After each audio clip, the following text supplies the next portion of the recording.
दोस्तों, हर दिन औसतन 1 लाख से भी ज़्यादा कमर्शियल और अनकमर्शियल एरोप्लेन दुनिया के किसी न किसी कोने से उड़ान भरकर आसमान में उड़ने के बाद वापस किसी जगह पर लैंड कर जाते हैं। आंकड़ों के अनुसार एरोप्लेन ट्रांसपोर्टेशन का सबसे सेफ मोड है, क्योंकि इसमें डेथ रेट बाकी ट्रांसपोर्टेशन मोड से काफ़ी कम होती है। लेकिन दोस्तों, अगर वहीं बात करें अंतरिक्ष में जाने की, तो उसके लिए रॉकेट को यूज में लिया जाता है। आप में से ज़्यादातर लोगों के मन में यह सवाल तो ज़रूर ही आया होगा कि क्या एरोप्लेन से अंतरिक्ष में जाया जा सकता है। आज की इस वीडियो में हम इन्हीं सारी चीज़ों के बारे में बात करेंगे, इसलिए वीडियो के एंड तक बने रहिए। लेकिन अगर उससे पहले आपने इस चैनल को सब्सक्राइब नहीं किया है तो सब्सक्राइब कर लीजिए, ताकि आपको आगे भी ऐसी ही इंफॉर्मेटिव वीडियोस मिलती रहें। अगर बात की जाए एयरक्राफ्ट की, तो एयरक्राफ्ट कई प्रकार के होते हैं, जैसे airplane, jet planes, helicopters, quadcopters और भी बहुत सारे होते हैं। पहले ये पता कर लेते हैं कि एयरप्लेन आखिर उड़ते कैसे हैं। एयरप्लेन्स में उड़ान भरने के लिए मुख्य रूप से दो चीज़ें होती हैं। पहली, एयरप्लेन की लंबी चौड़ी विंग, जो प्लेन को ऊपर की ओर लिफ्ट करती है, और दूसरा उसका भारी भरकम इंजन, जो एयरप्लेन को थ्रस्ट देता है, जिससे वह आगे की ओर बढ़ सके।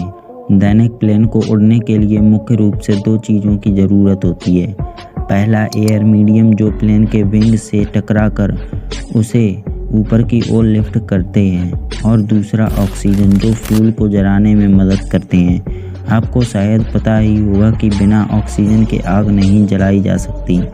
ये दोनों हमारे एटमॉस्फेयर में मौजूद हैं। अधिकांश एयरप्लेन्स में जेट प्रपल्सन इंजन लगे होते हैं, लेकिन हर एयरप्लेन का एक निर्धारित फ्लाइंग एल्टीट्यूड होता है। आमतौर पर कमर्शियल एयरप्लेन्स 45,000 फीट यानी कि 13 किलोमीटर की ऊंचाई तक उड़ते हैं, लेकिन कुछ कॉरपोरेट जेट्स 51,000 फीट की ऊंचाई तक भी उड़ पाते हैं। सतह पर हमारा एटमॉस्फेयर अच्छा खासा होता है, लेकिन जैसे जैसे हम सतह से ऊपर की ओर जाते हैं, कम ग्रेविटी के कारण एटमॉस्फेयर पतला और पतला होता जाता है। पतला एटमॉस्फेयर मतलब कम हवा दबाव और बेहद कम ऑक्सीजन। एयर मॉलिक्यूल्स में कमी यानी एयरप्लेन को ऊपर लिफ्ट करना मुश्किल, और ऑक्सीजन में कमी यानी इंजन के फ्यूल को जलने में परेशानी। इससे इंजन उतना थ्रस्ट पैदा नहीं कर पाएगा, जिसके कारण एयरप्लेन में हवा में बैलेंस भी नहीं कर पाएगा। एक कमर्शियल एयरक्राफ्ट कॉमन लाइन के आसपास भी नहीं जा सकता, लेकिन कुछ खास तरह के प्लेन्स इससे हाई एल्टीट्यूड तक जा चुके हैं। कॉमन लाइन यानी वो अदृश्य बाउंड्री जो हमारे धरती के एटमॉस्फेयर को आउटर स्पेस से अलग करती है। ये बाउंड्री समुद्र की सतह से 100 किलोमीटर ऊंचाई पर होती है, और इस बाउंड्री से बाहर यानी 100 किलोमीटर ऊंचाई पर जाने पर आप आउटर स्पेस में होंगे, जहाँ से बाह्य वायुमंडल की शुरुआत होती है, यानी समुद्र की सतह से 3,28,084 फीट ऊपर।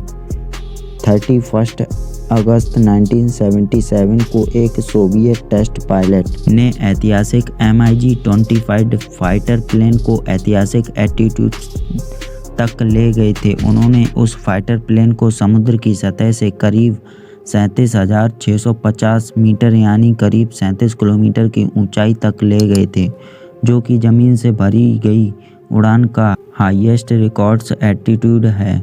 लेकिन ये ऊंचाई भी कार्बन लाइन का 1/3 है। इस ऊंचाई तक जाने के लिए पायलट को एक खास तरह का सूट पहनना पड़ता है, जिसके साथ ऑक्सीजन मास्क लगे होते हैं। साल 1963 में एक अमेरिकन पायलट जोसेफ ए वॉल्कर ने 3 उड़ानें भरी थी, जिसमें से 2 बार उन्होंने X-15 फाइटर 19 और X-15 फाइटर 91 के जरिए कॉमन लाइन को भी पार किया था। फाइटर 91 मिशन 22 अगस्त 1963 को किया गया था। उसमें उन्होंने 108 किलोमीटर की ऊंचाई हासिल की थी। इसके बाद वॉल्कर को एस्ट्रोनॉट का नाम दिया गया था, क्योंकि उन्होंने स्पेस बाउंड्री को पार किया था। X-15 एक स्पेस एक्सपेरिमेंटल प्लेन था, जो नासा और US एयरफोर्स दोनों मिलकर ऑपरेट कर रहे थे। X-15 खास तरह से डिज़ाइन किए गए थे, जिनमें रॉकेट इंजन लगे होते थे, लेकिन X-15 प्लेन को तकरीबन 45,000 फीट की ऊंचाई तक B-52 बॉम्बर प्लेन के जरिए ऊपर ले जाना पड़ता था, जहां से वो आगे उड़ान भर पाते थे। कोई नॉर्मल एयरप्लेन इस ऊंचाई को कभी पार नहीं कर पाया, क्योंकि एयरप्लेन उड़ान भरने के लिए ऑक्सीजन और एटमॉस्फेयर चाहिए होता है। जैसे जैसे हम ऊंचाई की ओर बढ़ते हैं, एटमॉस्फेयर पतला होता जाता है। दरअसल रॉकेट के अंदर रॉकेट फ्यूल के अलावा उसे जलते रहने के लिए ऑक्सीजन टैंक भी लगे होते हैं। मतलब रॉकेट फ्यूल को जलाने के लिए एटमॉस्फेयर के ऑक्सीजन पर डिपेंड नहीं होता, इसलिए ये आराम से बिना एटमॉस्फेयर के भी चल पाते हैं और रॉकेट को गति दे पाते हैं। लेकिन यही खासियत रॉकेट को काफ़ी भारी भरकम बना देता है। किसी भी चीज़ को पूरा तरह से स्पेस में जाने के लिए धरती के एस्केप वेलोसिटी को पार करना होता है। मतलब वो मिनिमम वेलोसिटी जिसके जरिए धरती के ग्रेविटेशनल फील्ड को पार किया जा सके। धरती की एस्केप वेलोसिटी करीब 11.2 किलोमीटर पर सेकेंड है, यानी किसी भी स्पेस क्राफ्ट को कम से कम 11.2 किलोमीटर प्रति सेकेंड की स्पीड पकड़नी होगी, तब जाकर वो धरती के खिंचाव से बाहर निकल पाएगा। रॉकेट को ये स्पीड लेने के लिए अपने साथ ढेर सारा फ्यूल और ऑक्सीजन ले जाना पड़ता है।